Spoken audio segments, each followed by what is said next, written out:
Kalau dah musim raya ni, jangan lupa sediakan stok ready to cook supaya mudah nak siapkan bila ada tamu datang raya. Ikan brine ni ada macam-macam perencah tau.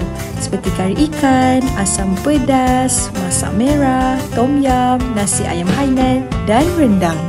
Untuk menu hari ni, kita nak masak ayam masak merah. Mudah sangat. Boleh ikut instruction di belakang.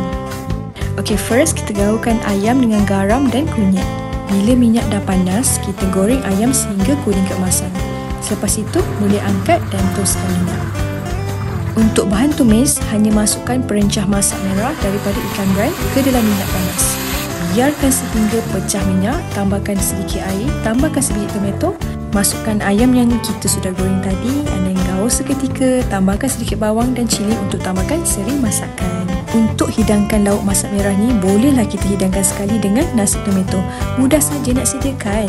Okey, mula-mula masukkan minyak sapi, rempah 3 sekawan, 2 ikat daun pandan, bawang putih, bawang merah, tumis seketika sehingga naik bau. Selepas itu masukkan sos tomato, 1 cawan susu cair, and then tambahkan air secukupnya. Bila air dah mula menggelegak, masukkan beras yang telah dicuci. Masak seketika di atas dapur sebelum dimasukkan ke dalam periuk nasi untuk dimasak sepenuhnya. Bila nasi dah siap, menu kita tadi dah sedia untuk dihidang. Mudah sangat-sangat. Untuk yang ingin dapatkan produk ini, boleh scan QR di atas.